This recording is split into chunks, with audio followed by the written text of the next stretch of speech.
حامدا ومصليا أما بعد أعوذ بالله من الشيطان الرجيم بسم الله الرحمن الرحيم وجعلنا الليل والنهار آيتين فمحونا آية الليل وجعلنا آية النهار مبصرة لتبتغوا فضلا من ربكم ولتعلموا عدد السنين والحساب صدق الله العظيم. ناظرین کرام، السلام علیکم ورحمۃ اللہ وبرکاتہ.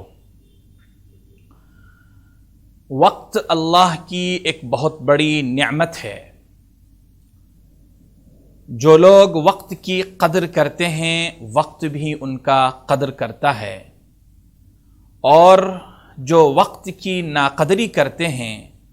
وقت ان کے لیے دو دھاری تلوار بن جایا کرتا ہے. عزیزان محترم، اسی جملے سے آج کی گفتگو کا ہم آغاز کرنے جا رہے ہیں. کچھ ہی دنوں میں ہم اپنی آنکھوں سے دیکھیں گے، قوت سماعت سے ہمارے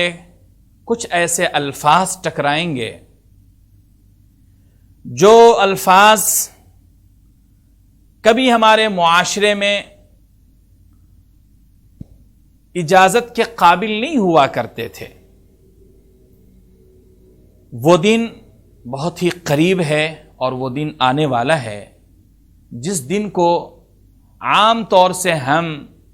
اور آپ نیا سال کا نام دیا کرتے ہیں، ہیپی نیو ایئر کا نام دیا کرتے ہیں، جشن سال نو کا نام دیا کرتے ہیں. اس طرح مختلف الفاظ سے اس دن کو یاد کیا جاتا ہے اور بڑی بے صبری کے ساتھ اس کا انتظار بھی ہوتا ہے. اور کچھ لوگ تو عقیدے کے اعتبار سے بھی اس کا انتظار کر رہے ہوتے ہیں کہ وہ نیا سال ہوتا ہے. نئے سال کا پہلا دن اور نئے سال کے پہلے دن کا پہلا وہ گھنٹہ اور پہلے گھنٹے کا پہلا منٹ اور سیکنڈ کی خوب شدت سے وہ انتظار کر رہے ہوتے ہیں. اور عقیدہ یہ ہوتا ہے کہ اس موقع سے تم خوشیاں مناؤ گے اور اپنی خوشی کا اظہار کرو گے تو پھر تمہارا یہ سال اچھی طریقے سے گزرے گا، خوشحال طریقے پر گزرے گا. عزیزان محترم، جب وہ دن آتا ہے، وہ دن ایسا دن ہوتا ہے جس دن کی رات میں 31 جنوری کی رات کو 31 دسمبر کی رات کو ہم اور آپ دیکھتے ہیں ہمارے معاشرے کے نوجوان، ہمارے سماج کے وہ بہو بیٹیاں جو کل تک گھروں میں ہوا کرتی تھیں، بے دریغ راتوں کو نکلتی ہیں اپنے دوستوں کے یہاں، کلب میں پارٹیز کے نام پر باہر نکل کر وہ سارے کام کر جاتے ہیں اس رات میں جس کا ایک مہذب سماج اور معاشرہ کبھی بھی اجازت نہیں دے سکتا ہے. عزیزان محترم، اگر صاف لفظوں میں کہا جائے تو اس رات میں رقص و سرود کی محفلیں سجتی ہیں، شباب اور کباب کا مکمل انتظام ہوتا ہے، اور وہ رات ایسی رات ہوتی ہے کہ کسی کے پینے پر کوئی پابندی نہیں، کسی کے لبوں پر جام لگانے کی کسی کو پابندی نہیں. ہر کوئی آزاد سمجھا جاتا ہے، ہر کوئی ایک دوسرے سے مذاق کرنے میں آزاد ہوتا ہے، ہر کوئی دوسروں کی عزت اتارنے میں آزاد ہوتا ہے. عزیزان محترم، شراب پی جاتی ہے. شراب کے نشے میں انسان سے اچھائی کی امید کبھی بھی نہیں کی جا سکتی ہے. وہ حفوات بکتے ہیں، گالی گلوج بکتے ہیں، گندے الفاظ کا وہ استعمال کرتے ہیں، اور پھر اپنے اعضاء اور جوارح سے ایسی حرکتیں کر جایا کرتے ہیں جس سے اس کی ذات تو خود مجروح ہوتی ہی ہے، ساتھ ہی ساتھ اس کے اہل خانہ کی عزت بھی تار تار ہوتی ہے، سماج اور معاشرہ بھی بے عزت ہوتا ہے، اور اس سے بڑھ کر جس کمیونٹی اور جس مذہب کا وہ پیروکار ہوتا ہے کہیں نہ کہیں اس کی ذات کی وجہ سے وہ مذہب بھی اس کے لیے شرمندہ ہو جایا کرتا ہے. عزیزان محترم، اس دن آخر کیوں اس طرح کی محفلیں سجائی جاتی ہیں؟ ہم نے کبھی غور نہیں کیا. ہم نے کبھی اپنے بچوں سے نہیں پوچھا کیوں آخر وہ گھروں سے نکل جاتے ہیں، کیوں آخر گھروں سے نکل کر اس طرح کی محفلوں میں وہ جاتے ہیں اور نہ جانے کس کس طریقے کے وہ خرافات کیا کرتے ہیں۔ جو لوگ محفلوں میں جا کر رقص اور سرود کی محفل میں شریک نہیں ہو سکتے ہیں، وہ مہذب طریقے پر کچھ پارٹیز بھی منایا کرتے ہیں۔ چنانچہ خود مسلمانوں میں بہت سے ایسے گھرانے ہیں جن گھرانوں میں اس دن صبح سے شام تک نہ جانے کتنے کیک گھر میں لائے جاتے ہیں۔ باپ ہے تو بیٹوں کے لیے کیک لے کر کے آیا کرتا ہے، بھائی ہے تو اپنے بھائیوں کے لیے کیک لے کر کے آیا کرتا ہے، اور گھر میں اس گھڑی کا انتظار ہوتا ہے جس گھڑی وہ کیک کے اوپر چھری چلا کر اور نئے سال کا جشن منایا کرتے ہیں۔ عزیزان محترم، کبھی ہم نے اس کے لیے نہیں سوچا، غور نہیں کیا، کیا آخر ہمارا یہ عمل، ہمارا یہ جشن ہماری شریعت کے حساب سے، اللہ کے حکم کے حساب سے، نبی علیہ الصلاۃ والسلام کی سنت کے مطابق ہے یا نہیں ہے؟ شریعت ہمیں کیا حکم دیتی ہے، کیا رہنمائی کرتی ہے؟ کبھی ہم نے اس سلسلے میں غور نہیں کیا۔ آئیے ہمیں اس پر غور کرنا چاہیے۔ ہمیں یہ بات معلوم ہونا چاہیے کہ اگر کچھ لوگ نیا سال مناتے ہیں تو آخر وہ کیوں مناتے ہیں، اور اگر وہ مناتے بھی ہیں تو ہم کیوں ان کے ساتھ ان کے اس جشن میں شامل ہوں۔ عزیزان محترم، تاریخ آپ پڑھیں تو آپ کو اچھی طرح یہ بات معلوم ہوگی کہ لوگوں نے تاریخ کے حوالے سے لکھا ہے کہ چونکہ دسمبر کی 25 تاریخ کو عیسائیوں کے یہاں ان کے عقیدے کے مطابق حضرت عیسیٰ علیہ الصلاۃ والسلام کی ولادت ہوتی ہے، اور وہ حضرت عیسیٰ کی ولادت کے تعلق سے 25 تاریخ کو، 26 تاریخ کو، 27 اور 28 اور 29، 30، 31 تک وہ ان کا جشن چلتا ہے، خوشیاں ان کی منائی جاتی ہیں، ہر جگہ محفلیں سجتی ہیں، ہر جگہ قمقمے اور لائٹنگز کی جاتی ہیں، اور اس کے ذریعے حضرت عیسیٰ علیہ الصلاۃ والسلام کی ولادت کا جشن منایا جاتا ہے۔ پھر اسی کے بعد چونکہ پہلی تاریخ آتی ہے، نیا سال آتا ہے، اور وہ سال بھی چونکہ حضرت عیسیٰ علیہ الصلاۃ والسلام کی نام سے اور ان کی ولادت کے نام سے کیلنڈر چلتا ہے اور وہ سال شروع ہوتا ہے، تو انہی کی خوشی میں اور اسی جشن میں اس جشن کو بھی شامل کر لیا جاتا ہے، اور اس طرح نیا سال کا جشن شروع ہو جایا کرتا ہے۔ بعض لوگ تو یہ کہا کرتے ہیں، لیکن صحیح بات یہ ہے کہ تاریخ کے اوراق اگر آپ پلٹتے جائیں تو اس کی حقیقتیں کھلتی چلی جاتی ہیں کہ پہلی مرتبہ 16ویں صدی عیسوی میں اسکاٹ لینڈ میں وہاں کے عیسائیوں نے 1 جنوری کو نیا سال کے نام سے ہیپی نیو ایئر انہوں نے ایک پروگرام ترتیب دیا تھا، اور اس پروگرام کو انہوں نے اپنی گلی سے نکال کر شہر کی سطح پر، شہر سے نکال کر اپنے ریاست کی سطح پر، ریاست سے نکال کر ملک کی سطح پر، اور اس طرح انہوں نے اس کو بڑھاوا دیتے دیتے دیتے دیتے بین الاقوامی سطح پر منانے کا انہوں نے شروع کر لیا۔ یہ ہماری اور آپ کی بڑی مجبوری ہے، بلکہ بڑی جہالت ہے کہ مغرب سے آنے والی ہر ہوا کو اپنے لیے نفع بخش سمجھتے ہیں، مغرب کی ہر تہذیب کو ہم اپنے لیے ایک ایسی تہذیب سمجھتے ہیں